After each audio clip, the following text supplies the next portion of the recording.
ఓం సాయిరామ్ శ్రీమాత్రే నమః. అమ్మ బిడ్డలందరికీ నమస్కారం ఫ్రెండ్స్. ఎలా ఉన్నారండి? ఏం చేస్తున్నారు?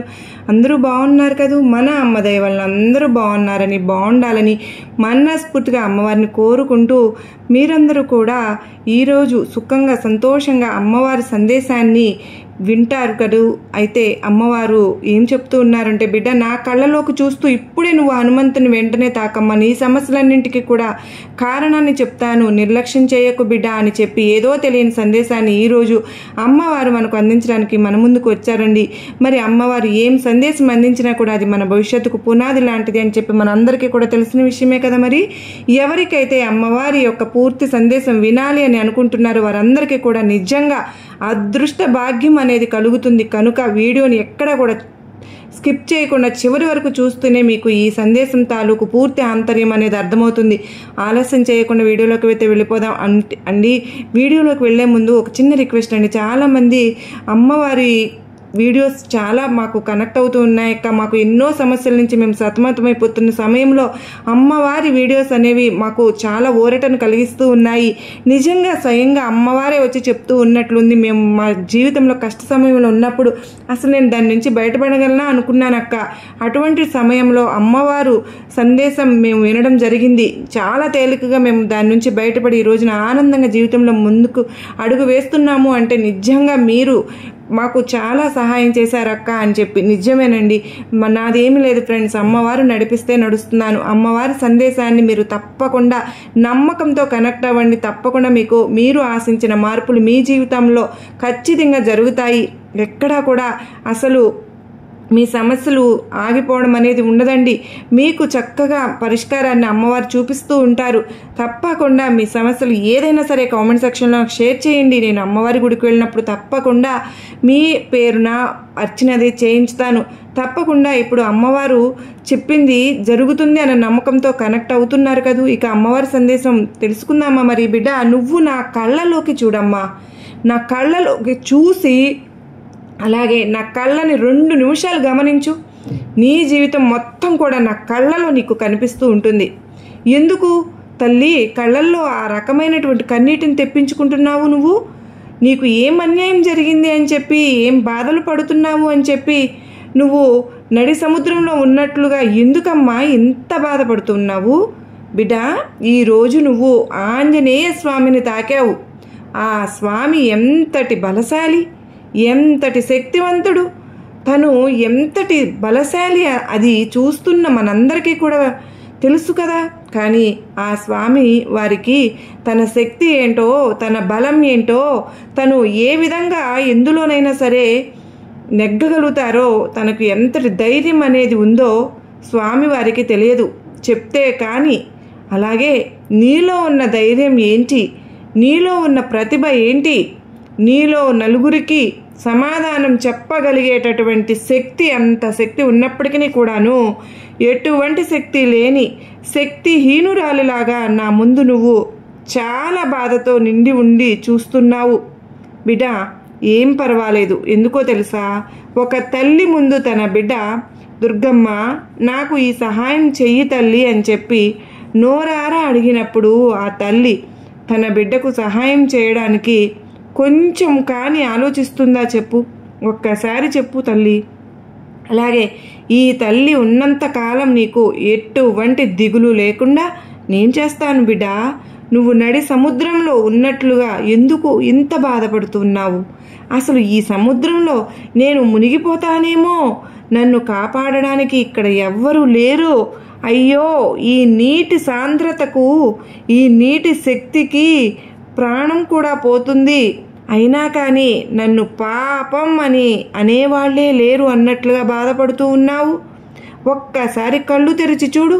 నువ్వు ఉంది నడి సముద్రంలో కాదు తల్లి, నడి ఇంట్లో, నట్టింట్లో. నీ చుట్టుపక్కల ఎటువంటి అలలు లేవమ్మా, ఎటువంటి నీకు హాని చేసే జీవులు కూడా లేరు.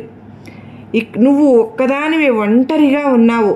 కానీ నీ మనసులో రకరకాలైనటువంటి ఆలోచనలు, రకరకాలైనటువంటి ప్రశ్నలు, ఎన్నో అనుమానాలు, ఇన్ని రకాలైనటువంటి సమస్యలను కూడా నీ మనసులో నువ్వు ఉంచుకుని నన్నెందుకు నిందిస్తున్నావు తల్లి?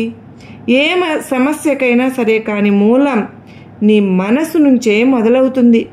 నువ్వు మనసులో నాకు సమస్య లేదు, నాకు ఏ సమస్య వచ్చినా కూడా చాలా సునాయాసంగా ఆ సమస్య నుంచి నేను బయటపడగలను, నన్ను ఎవ్వరు కూడా ఏమీ చేయలేరు అనే ధైర్యం అనేది నీలో ఉంటే ఏ సమస్య అయినా సరే నీ యొక్క కాలి గోటికి కూడా తాకలేదు అన్న విషయాన్ని గుర్తుపెట్టుకో. బిడ్డ, నీకు ఈరోజు ఇవన్నీ కూడా చెప్పడానికి కారణం ఏంటి అంటే గనుక నువ్వు నీలో ఉన్న శక్తిని మరచిపోయావు, నువ్వు నీలో ఉన్న సంకల్పాన్ని మరచిపోయావు. అసలు నువ్వు పుట్టిందే బాధలు పడడానికి అన్నట్లుగా నీ జీవితం మొత్తాన్ని కూడా కన్నీటికి అంకితం చేసేస్తున్నావు. ఎందుకు? ఉన్న ఈ ప్రశాంతతను జీవితానికి చేతులారా కూడా దుఃఖంతో నింపుకుంటున్నావు. తల్లి, వద్దమ్మా, మనసుని ప్రశాంతంగా ఉంచుకో. ఒక తెల్లని కాగితం ఎంత చక్కగా ఉంటుందో, ఎంత నిర్మలంగా ఉంటుందో, ఎంత ప్రశాంతంగా ఉంటుందో, అదే కాగితం మీద నువ్వు పిచ్చి పిచ్చి గీతలను గీసి పిచ్చి పిచ్చి రాతలను రాసి ఆ కాగితాన్ని నలిపి పడేసేసి ఒక డస్ట్బిన్లో పడేసినట్లుగా మనసును నువ్వు పాడు చేసుకోవద్దు బిడ్డ. ఆ తెల్లటి కాగితాన్ని అలాగే ఉంచుకో. ఏ మచ్చ, ఏ మరక కూడా అంటనివ్వకు. ఏ యొక్క చెడు శక్తి నీ కంటి యొక్క తెల్లటి కాగితం మీద పడనివ్వకు. ఇక్కడ తెల్లటి కాగితం అంటే నీ మనసమ్మా. నీ మనసుని శుద్ధిగా ఉంచుకోవడం కేవలం నీ ఆలోచనలతోనే మొదలవుతుంది బిడ్డ. కష్టాలు అనేవి ప్రతి మనిషికి కూడా ఉంటాయమ్మా. సాక్షాత్తు భగవంతుడైన శ్రీరాముడు ఎన్ని కష్టాలు పడ్డాడు చెప్పు. సాక్షాత్తు ఆ సీతమ్మ తల్లి ఎంత నరకాన్ని చూసింది.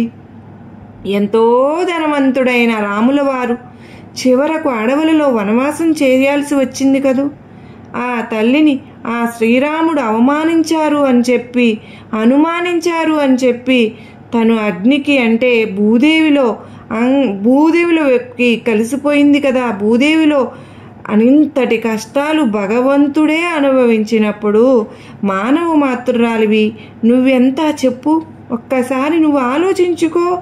ఏ కష్టాన్నైనా, ఏ నష్టాన్నైనా, ఏ దుఃఖాన్నైనా పూర్తిగా తొలగించుకునే శక్తి అనేది నీలో దాగి ఉంది బిడ్డ. ఆ శక్తి అనేది నీకు మాత్రమే తెలుస్తుంది, కానీ ఆ శక్తి నీలో లేనట్లుగా నువ్వు ఉంటూ ఉన్నావు.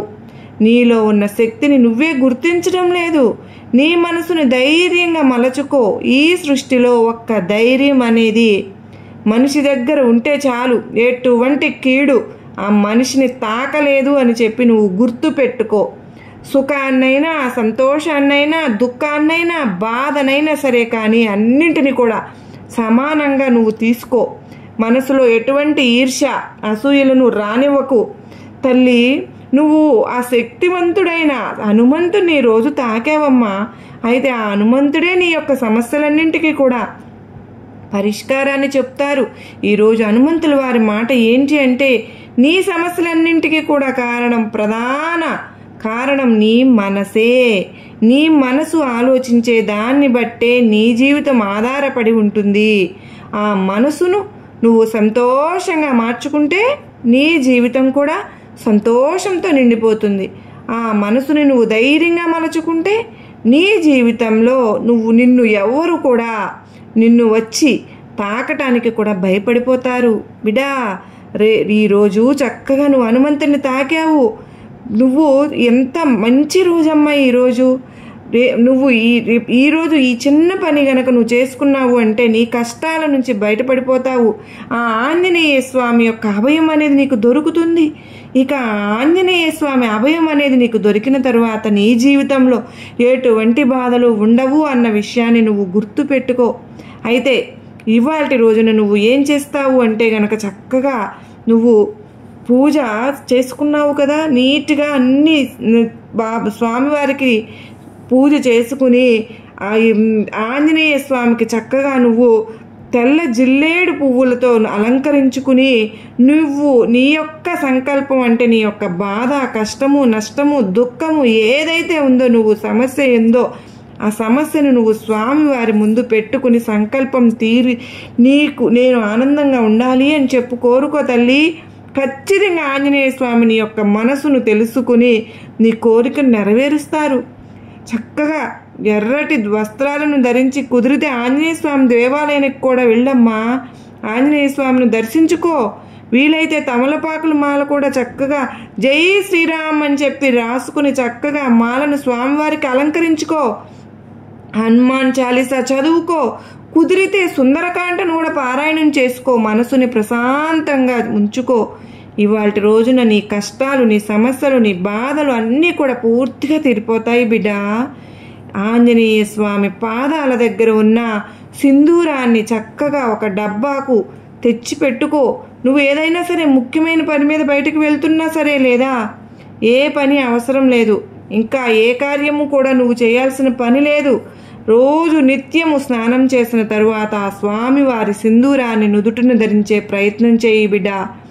దానివల్ల నీ మీద ఏర్పడిన నరదిష్టి తొలగిపోతుంది తల్లి. నకారాత్మక శక్తులు ఆ సింధూరపు యొక్క శక్తిని చూసి నిన్ను తాకటానికి కూడా భయపడిపోతాయి. నువ్వు అనుకున్న పనులు అనుకున్నట్లు సక్రమంగా జరుగుతాయి. ఎవ్వరు కూడా నిన్ను ఏమీ చేయలేరు. ఏ నరఘోష కూడా నిన్ను తాకలేదు. ఇది ఆ యొక్క హనుమంతుని మాట బిడ్డ. నువ్వు ఈరోజు హనుమంతుని తాకావు. హనుమాన్ చాలీసాను పఠిస్తూ హనుమాన్ చక్కగా స్వామివారి యొక్క నామస్మరణతో నువ్వు గడిపావు అంటే నీ యొక్క కష్టాలు నష్టాలు అన్నీ కూడా తొలగిపోతాయి తల్లి. నీ జాతక దోషాలన్నీ కూడా పూర్తిగా తొలగింపబడతాయి. నువ్వు పట్టిందల్లా కూడా బంగారమే అయిపోతుంది. నన్ను నమ్ము బిడ్డ. ఈ తల్లి ఏదైనా సరే కానీ నీ గురించి ఆలోచించి మాత్రమే చెప్తాను అన్న విషయాన్ని గుర్తుపెట్టుకో. అర్థమైంది కదూ అని చెప్పి ఈరోజు అమ్మవారు మనకు చాలా చక్కటి సందేశాన్ని అందించారు కదా ఫ్రెండ్స్. మరి ఈ సందేశంలో ఎంతో గొప్ప ఆంతర్యం ఉంది కదూ. నా ఆశీస్సులు కూడా నీకు ఉంటాయి అని చెప్పి మరి అభయం ఇస్తున్నారు. అందరికీ కూడా నచ్చింది, నమ్మకాన్ని, ధైర్యాన్ని కలిగించింది అని అనిపించినట్లయితే ఈ వీడియోకి చిన్న లైక్ ఇవ్వడం మాత్రం మర్చిపోవద్దండి. మీరిచ్చే లైక్ వల్ల మరికొంతమంది అమ్మ బిడ్డలకు, ఆంజనేయ స్వామి బిడ్డలకు ఈ వీడియో అనేది రీచ్ అవుతుంది. కింద కామెంట్ సెక్షన్లో శ్రీమాత్రే నమః అని కానీ, జై శ్రీరామ్ అని కానీ మీరు ఏదో ఒకటే నామం అయితే కామెంట్ సెక్షన్లో షేర్ చేయండి. మరో చక్కని అమ్మవారి సందేశంతో మరలా మీ ముందుంటానండి. అంతవరకు అమ్మవారి ఆశీస్సులు, ఆ ఆంజనేయ స్వామి ఆశీస్సులు మనందరిపైన నిండుగా మెండుగా ఉండాలి అని మనస్ఫూర్తిగా కోరుకుంటూ, అందరూ బాగుండాలి, అందరిలో నేను ఉండాలి అని చెప్పి అమ్మవారిని మరొక్కసారి వేడుకుంటూ సర్వేజనా సుఖినో భవంతు.